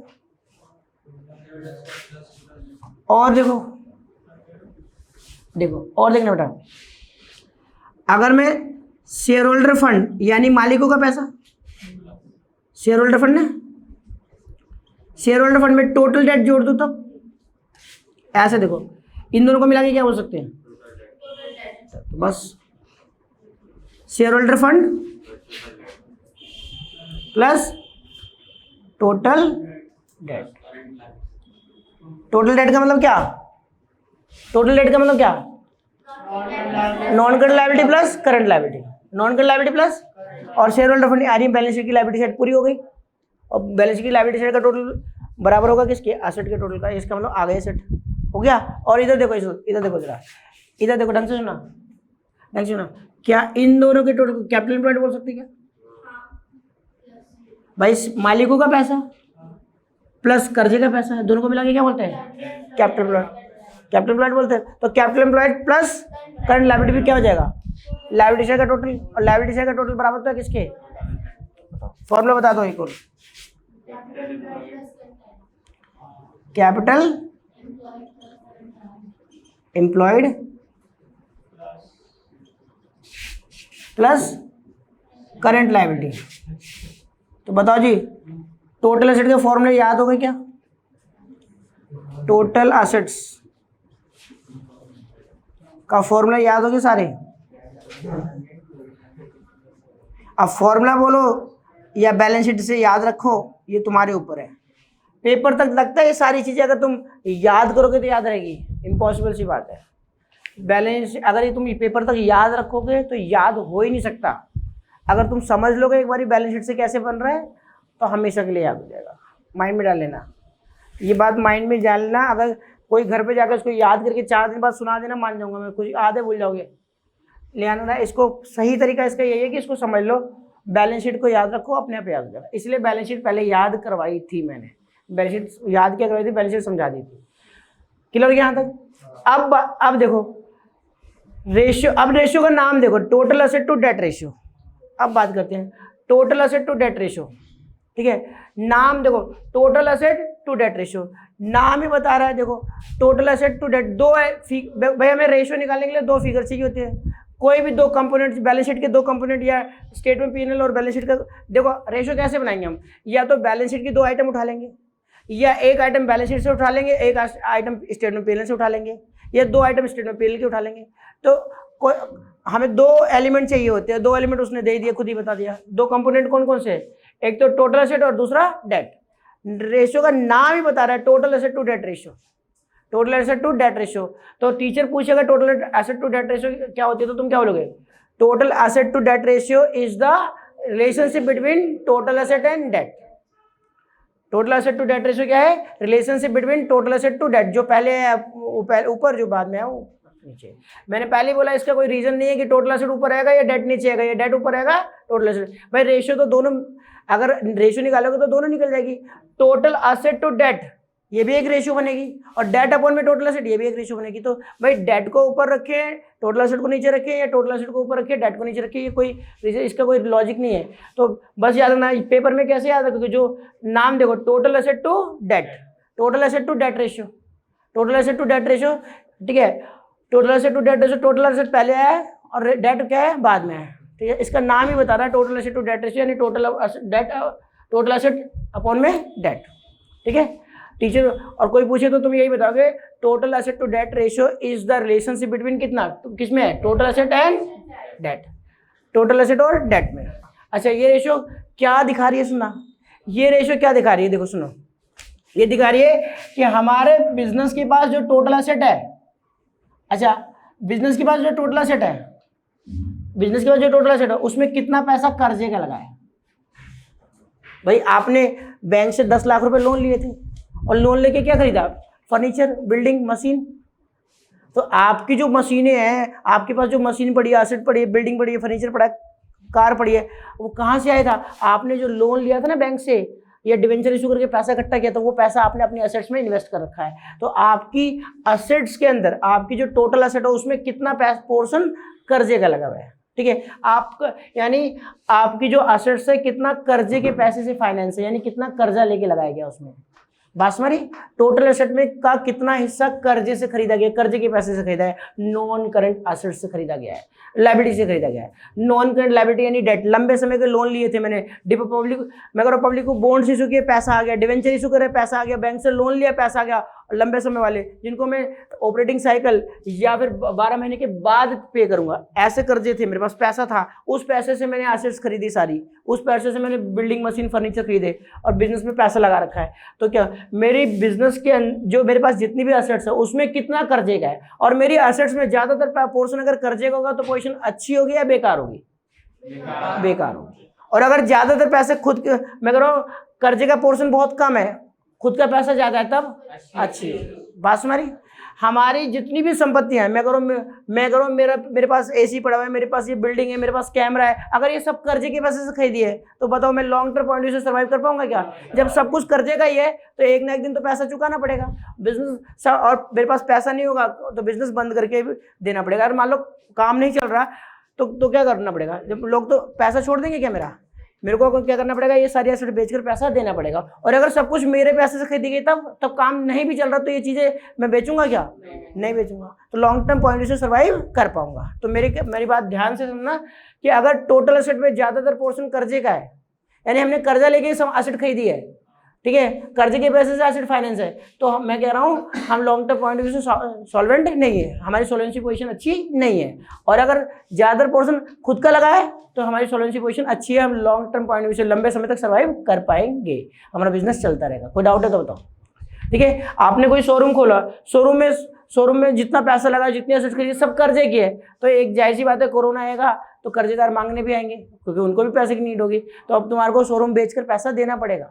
और अगर तुम्हारा सारा खुद के पैसे का है तो भाई तब क्यों बेचो? तुम तो कुछ दिन तक 2 साल 6 महीने 2 साल कोरोना जाने का वेट करोगे और फिर दोबारा बिजनेस स्टार्ट कर दोगे। ठीक है, तो मेरी बात सुना, सर्वाइव तो जब कर पाओगे ना जब खुद का पैसा लगाओगा, और कर्जे का लगाओगे तो सर्वाइव करना मुश्किल हो जाएगा। क्लियर हो गया? तो हमारी सोल्वेंसी पोजीशन अच्छी है, बेकार है, ये सब बता रही है, ये रेशो बता रही है। क्लियर हो गया? अब रेशो क्या होगी बताओ? Total asset to debt. Total asset to debt यही होगा ना रेशो? रेशो क्या हो गई? Total asset to debt. अगर हम इसकी रेशियो निकाले तो फॉर्मूला बता दो क्या होगा? Total asset to debt ratio का फॉर्मूला टोटल एसेट्स अपॉन में डेट। अब मुझे बताओ total asset to debt, total asset to long term debt बात है की। अच्छा डेट, अब मुझे बताओ हायर इज बेटर या lower is better? Higher is better. ऊपर क्या है? एसेट्स, ऊपर एसेट्स है। अच्छा अगर ऊपर एसेट रखी हुई है तो बताओ एसेट जितनी ज्यादा होंगी उतनी रेशो बढ़ी आएगी। न्यूमरेटर में एसेट रखा तुमने, एसेट जितनी ज्यादा होगी रेशो उतनी बढ़ी आएगी, और रेशो बढ़ी आएगी इसका मतलब एसेट ज्यादा है और कर्जे का पोर्शन कम है, तो रेशो अच्छी होगी। जरा सोचो, मेरे पास 10 लाख की एसेट है, 10 लाख की एसेट है और 1 लाख का कर्जा है। अब बताओ 10 lakh divide by 1 lakh ratio कितनी आ जाएगी? 10 लाख डिवाइड बाई 1 लाख 10:1। ठीक है, बात समझ रही? अब बताओ रेशो ज्यादा आ रही नहीं आ रही? अच्छा ज्यादा आ रही है तो ये अच्छी बात है क्योंकि इसका मतलब एसेट ज्यादा है और उसमें कर्जे का पोर्शन बहुत कम है। ठीक है, तो रेशो अच्छी है। हायर इज बेटर, ध्यान रखना, जितनी ज्यादा उतनी अच्छी। क्लियर हो गया? इसका मतलब क्या है? अगर क्या तुमने बोला 10:1 यानी कहने का मतलब क्या? देखो 10:1 का मतलब क्या है? अगर मेरा 10 रुपए की एसेट है, मेरे पास 10 रुपए की एसेट है तो उसमें कर्जे का कितना है? 1 रुपया। बस मारिए, 10 रुपए की एसेट है, मेरे पास 1 रुपये का कर्जा, तो क्या मेरे को कोई परेशान कर सकता है क्या? कोई कर्जेदार आके मेरे को परेशान कर सकता है? ला पैसा निकाल, जब मांगेगा उसको 1 रुपये का पे करूंगा, बाकी 9 रुपये से काम चल जाएगा नहीं चल जाएगा? समझ मेरी बात? तो लॉन्ग टर्म पॉइंट से सॉल्वेंट हूँ। कोई डाउट है तो बताओ। यहाँ तक क्लियर हो गया? अब देखो जरा, इस वाली रेशियो में किसी को डाउट है तो पूछो। ठीक है, क्या चीज? इसकी आइडल रेशियो नहीं है। क्लियर हो गया? अब देखो बेटा प्रोप्राइटरी रेशियो। ठीक है, अच्छा प्रोप्राइटरी रेशियो क्या होगी? देखो सुना, प्रोप्राइटरी का आप देखो। अच्छा इसने क्या बताया बताना? देखो सुना, ये रेशियो क्या बता रही है कि टोटल एसेट में कितना पैसा लगा है कर्जे का। टोटल एसेट में कितना पैसा लगा है, कर्जे का। अब ये वाली रेशो क्या बताती है, सुनना, देखो ढंग सुनना। ये प्रोप्राइटरी रेशो का मतलब मालिकों का पैसा, ये कहता है कि टोटल एसेट में कितना पैसा मालिकों का लगा है। ये रेशो देखो, ये इसका मतलब पहले बता रहा हूँ तो तुम ताकि फॉर्मूला खुद बना लो। देखो प्रोप्राइटरी रेशो क्या करिए, प्रोप्राइटरी रेशो क्या करिए, प्रोप्राइटरी का मतलब कि भाई टोटल एसेट में कितना पैसा मालिकों का लगा है, टोटल एसेट में कितना पैसा मालिकों, यानी हमने हमारे पास जो बिल्डिंग मशीन फर्नीचर जो हमने शोरूम खोला है जिसमें जो सारी एसेट्स लगाई है उसमें कितना पैसा खुद के पैसे से जो इक्विटी शेयर प्रेफरेंस शेयर खरीदे थे और कंपनी में पैसा लगाया था, बिजनेस में पैसा लगाया, उस पैसे से एसेट खरीदी गई है, ठीक है, जो कमाया है उससे खरीदी गई है, ठीक है, कर्जा वर्जा लेके नहीं खरीदी गई। मेरी टोटल एसेट में कितना पैसा खुद का लगा है, कि खुद का मतलब मालिकों का पैसा लगा है। और मालिकों का क्या होता है, बिजनेस के अंदर मालिकों का क्या होता है, शेयर होल्डर फंड, यानी शेयर होल्डर फंड के पैसे से जो खरीदी गई, ठीक है। और क्या खरीदी गई है, टोटल एसेट्स। तो रेशियो क्या बननी चाहिए बताओ, रेशियो बताओ क्या बननी चाहिए तुम्हारे हिसाब से। मैं कह रहा हूँ ये रेशियो क्या बताती है, ये बताती है कि टोटल एसेट्स, बिजनेस के में जो टोटल एसेट है उसमें कितना पैसा मालिकों का है। तो बताओ क्या रेशियो बननी चाहिए इसकी, total asset divide by equity. देखो सुनो, बन सकते हैं बिल्कुल, ठीक है, वो भी सुनो, अगर हम ऐसे रेशियो निकालेंगे तो वो गलत नहीं होगी, लेकिन तुमने इससे लगा ना टोटल एसेट में कितना पैसा कर्जे का लगा है, तो इधर देखो तुमने इससे कंपेयर किया, टोटल एसेट में कितना पैसा कर्जे का लगा, तो total asset divide by debt. अब इसी तरह टोटल एसेट में कितना पैसा मालिकों का लगा, तो total asset divide bye share holder fund. लेकिन ऐसा नहीं है, उल्टा है इसका उल्टा बताओ, उल्टा क्या होगा फिर, equity divide by total asset. Mind में डाल लेना है, ये अगर लॉजिक से पढ़ोगे तो यहाँ पर इसके हिसाब से तो फॉर्मूला वही बनना चाहिए। वहाँ पर क्या बनना चाहिए, वहाँ पर total asset divide by equity, total asset divide by equity, लेकिन उल्टा है। उल्टा मतलब क्या, इक्विटी अपॉन में, ठीक है, इक्विटी अपॉन में टोटल एसेट। माइंड देना बस।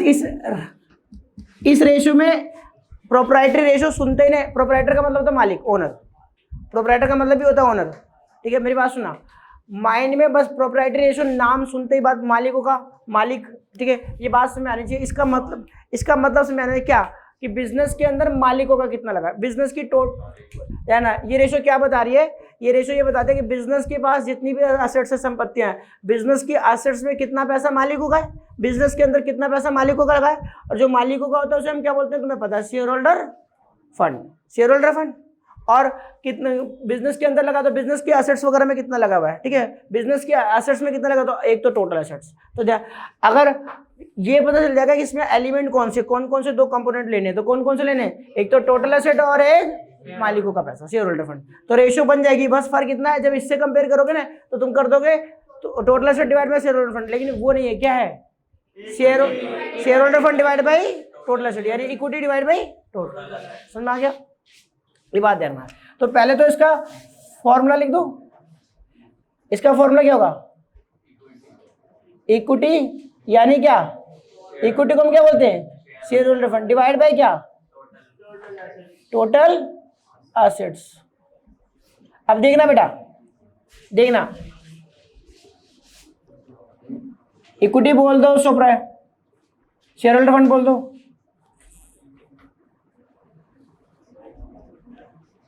Total assets. देखना इधर, अब इक्विटी बोल दो, शेयर होल्डर फंड बोल दो, इसके और भी नाम होते हैं, ओनर्स फंड बोल दो, प्रोप्राइटर फंड बोल दो। तो किताब में जो फॉर्मूला लिखा है, क्या लिखा है यहाँ पर, प्रोप्राइटर्स फंड अपॉन में टोटल। तो बात तो वही है, प्रोप्राइटर फंड का मतलब क्या, इक्विटी, इक्विटी अपॉन में टोटल एसेट, या शेयर होल्डर फंड अपॉन में टोटल एसेट, या ओनर्स फंड अपॉन में टोटल एसेट, या प्रोप्राइटर्स फंड अपॉन में टोटल एसेट। बात एक है। अब इक्विटी कैसे निकालते हैं बताने की जरूरत है क्या, इक्विटी कैसे निकालते हैं तुमने सीख लिया। और टोटल एसेट ये रही, ठीक है, टोटल एसेट ये रही। अब बताओ जरा, प्रोप्राइटरी रेशियो क्या बता रही है, प्रोप्राइटरी रेशियो हमें ये बता रही है कि बिजनेस के अंदर कितना पैसा मालिकों का लगा है, बिजनेस की जो एसेट्स है उसमें कितना पैसा मालिकों का लगा, बिजनेस की टोटल एसेट में कितना पैसा खुद के पैसे से खरीदी गई, यही मतलब है ना। अच्छा अब बताओ, हायर इज बेटर या lower is better, higher is better. देखो एक यही रीजन हो सकता है कि इक्विटी ऊपर रखा गया, अगर तुम सोच सकते हो तो। अगर रीजन ढूंढोगे तो रीजन यही मिलेगा, अदरवाइज रीजन कोई नहीं है। देखो हायर इज बेटर, देखो एक बताओ, ऊपर क्या रखा है इक्विटी मैंने, न्यूमरेटर में क्या मालिकों का पैसा, और रेशो जितनी मालिकों का पैसा जितना ज्यादा होगा रेशियो उतनी बड़ी आएगी। मान लो इक्विटी, सुनो, मान लो इक्विटी शेयर कैपिटल, इक्विटी करो, इक्विटी या मालिकों का पैसा, शेयर होल्डर फंड मान लो 10 लाख है, मालिकों का पैसा 10 लाख है, शेयर होल्डर फंड 10 लाख, और मेरे पास एसेट्स कितने की, 2 लाख की। तो 10 लाख डिवाइड बाय 2 लाख कितना आया? 10 लाख डिवाइड बाय 2 लाख 5 लाख, 5 लाख, 5 लाख आई। ठीक है, अब बताओ रेशियो बढ़िया ही ना? ठीक है, रेशियो बढ़िया आ रही है। अच्छा, अगर रेशियो ज्यादा आ रही है, ज्यादा आ रही है तो अच्छी बात है बेकार बात है? अच्छी बात है। इसका मतलब मालिकों का पोर्शन ज्यादा है, इक्विटी शेयर कैपिटल का पैसा, प्रेफरेंस शेयर कैपिटल का पैसा, मालिकों का पैसा ज्यादा लगा हुआ है। अच्छा, उल्टा कर दो, अगर मान लो ऊपर 2 लाख है, नीचे 10 लाख है, तब रेशियो बहुत पॉइंट में आ जाएगी, कम आएगी। और रेशियो कम आएगी तो इसका मतलब क्या है? टोटल, इसका मतलब मालिकों का पैसा बहुत कम लगा है टोटल एसेट पे, टोटल एसेट के अंदर मालिकों का पैसा थोड़ा सा लगा है, बात समझिए। और अगर खुद के पैसे से एसेट खरीदी गई होगी तो हम लॉन्ग टर्म पॉइंट से सॉल्वेंट है। अगर हमारी सारी एसेट्स हमारे खुद के पैसे से खरीदी गई, ज्यादातर एसेट हमारे खुद के पैसे से खरीदी है, तो हमारे को कोई हिला नहीं सकता, कितनी भी मुसीबत आ जाए हम सर्वाइव कर सकते हैं। समझिए, बिजनेस प्रॉब्लम में भी आएगा तो उससे निकल जाएगा मुसीबत से, समझ में आ गया? ठीक है, कोई डाउट है? और अगर कर्जे का ज्यादा पोर्शन लगा होगा तो प्रॉब्लम हो सकती है। यहाँ तो कोई डाउट है तो बताओ। तो सोल्वेंसी रेशियो में मेन 3 रेशियो तो मैंने बता दी। ठीक है, अब देखो बेटा, इंटरेस्ट कवरेज रेशियो जो होती है ना, मैं अभी बता नहीं रहा, इंटरेस्ट कवरेज रेशियो अलग से पढ़ाऊंगा, बट आइडिया दे देता हूँ इंटरेस्ट कवरेज रेशियो क्या बताते हैं। इंटरेस्ट कवरेज रेशियो, ये सुना, इंटरेस्ट कवरेज रेशियो हमें ये बताती है कि हम क्या, जैसे लॉन्ग टर्म बोरिंग्स, ये डेट, ये दिख रहा है ना डेट, अभी हमने पढ़ा था डेट, ये डेट, जैसे डेट का मतलब क्या होता है? डिवेंचर का पैसा, बैंक से लोन लिया, लोन का पैसा, जो हमने डिवेंचर इशू किया पब्लिक को, पब्लिक से पैसा ले रखा है, जो बैंक से लोन ले रखा है लॉन्ग टर्म समय का, वो उसमें, यानी लॉन्ग टर्म बोरिंग्स में हमें ब्याज देना पड़ता है। बट 10 लाख के डिवेंचर है, मान लो उस पर 10% इंटरेस्ट दे रहा हूँ, ये 10 लाख का लोन है, उस पर 10% इंटरेस्ट दे रहा हूँ, तो मैं इंटरेस्ट पे करूँगा। तो क्या मेरे पास सफिशिएंट प्रॉफिट है? क्या मेरे पास इतना प्रॉफिट है कि क्या मैं उस लॉन्ग टर्म डेट का, यानी लॉन्ग टर्म बोरिंग्स का इंटरेस्ट पे कर पाऊंगा? ठीक है, तो इसका जो फॉर्मूला होता है इसका, देखो, ये होता है प्रॉफिट, सुनो, profit divide by interest on long term borings, interest on long term borrowings. Long term borrowings का मतलब डिवेंचर पे जो लोन, डिवेंचर के नाम से जो लोन लिखा है, यानी डिवेंचर इशू कर रखा है पब्लिक को और बदले में पैसा ले रखा है कर्जा, उस पर ब्याज भरना है। बैंक से लोन ले रखा है, उस पर ब्याज भरना है। मान लो मुझे, मेरे समझाने के लिए बोलो, मान लो मुझे ब्याज भरना है, मान लो मुझे ब्याज भरना है 10 रुपये का, ठीक है, 10 रुपये का ब्याज भरना है, और मैंने प्रॉफिट कमाया है कितने का? 100 रुपये का। तो तुम्हें क्या लगता है, क्या मैं इंटरेस्ट ऑन लोन आसानी, इंटरेस्ट ऑन बोरिंग्स आसानी से पे कितनी बारी पे कर पाऊंगा? 10 टाइम्स। इसका आंसर टाइम्स में आता है, ध्यान रखना, इसका आंसर जो आता है टाइम्स में आता है। और इन सब का, ये जो इससे पहले 3 रेशियो पढ़ी, इसका प्योर रेशियो में, या तो फ्रैक्शन में आएगा या प्योर रेशियो में।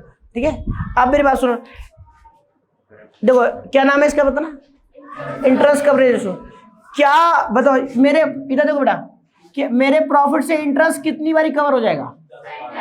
मैं इतना कमाता हूं कि मैं जो मेरी कमाई है ना, उससे 10 बारी इंटरेस्ट पे कर सकता हूँ। एक बारी छोड़ो, 10 बारी पे कर सकता हूँ, 10 टाइम्स कवर हो जाएगा इंटरेस्ट। आप तो एक बारी पे करने की बात करो, मैं 10 बारी पे कर सकता हूँ। यही बोलता है इंटरेस्ट कवरेज रेशियो। ठीक है, तो इंटरेस्ट, बस ये कि प्रॉफिट जो लिखा ना मैंने, खाली प्रॉफिट, वो प्रॉफिट नहीं होता, वो होता है profit before interest and tax. यहाँ पर ऊपर जो होगा ना प्रॉफिट, वो प्रॉफिट होगा जो इंटरेस्ट देने से पहले, टैक्स देने से पहले होगा। तो यहाँ पर जो आएगा ना, ये देखो, ये वाला, यहाँ पर जो प्रॉफिट होगा उसको हम बोलते हैं profit before interest and tax, PBIT. PBIT मतलब profit before interest and tax divide by interest on long term borrowings. Long term borrowings का इंटरेस्ट लेंगे ध्यान में, शॉर्ट टर्म का नहीं। मैं कह रहा हूँ हमें जो लंबे समय, क्योंकि लॉन्ग टर्म सॉल्वेंसी की बात कर रहे हैं, लॉन्ग टर्म का मतलब ही होता है, मैं कह रहा हूँ बियॉन्ड ऑपरेटिंग साइकिल। ठीक है, बियॉन्ड 12 मंथ, जो 12 मंथ के बाद या ऑपरेटिंग साइकिल के बाद पे करना होता है। तो याद रखना, यहाँ पर नॉन करंट ही लेंगे ना सारी। ठीक है, तो मेरी बात सुना, मुझे नॉन करंट लोन पे, नॉन करंट बोरिंग्स पे या मैं कह रहा हूँ बोरिंग्स क्या होता है, डिवेंचर का पैसा है, लोन का पैसा, उस पर जो ब्याज भरना है, उस ब्याज भरने के लिए मेरे पास प्रॉफिट कितना है, मैं जो प्रॉफिट कमाता हूँ उससे मेरा ब्याज कितनी बारी पे हो सकता है, कितनी बारी, तो 10 बारी। समझ में आ गया एग्जाम्पल मेरे? बस याद रखना यहाँ पर जो प्रॉफिट आएगा ये क्या आएगा, profit before interest and tax, और अपन में इंटरेस्ट ऑन लॉन्ग टर्म बोल्स। इंटरेस्ट कैसे निकालोगे? क्वेश्चन में तुम्हें लोन दे रखा होगा, लोन 10 लाख का, उसका रेट दे रखा होगा 10%, तो 10 लाख डिवाइड बाई 10, 10 लाख का 10% 1 लाख, तो 1 लाख यहाँ ले लोगे। प्रॉफिट ऊपर क्वेश्चन में दिया होगा कहीं, प्रॉफिट निकाल लोगे नहीं तो। ठीक है, ये मेरे को अभी बताना है, इस पे हम बात करेंगे। ठीक है, क्लियर हो गया? आइडिया दे दिया कि लॉन्ग में करो सॉल्वेंसी रेशियो क्या होती है। क्लियर हो गया? क्लियर हो गया? अच्छा, ये भी हायर इज बेटर, जाहिर सी बात है, जितनी ज्यादा उतनी अच्छी। क्लियर हो गया यहाँ तक? अब मेरी तरफ से मैंने सॉल्वेंसी रेशियो सारी की सारी कंप्लीट कर दी।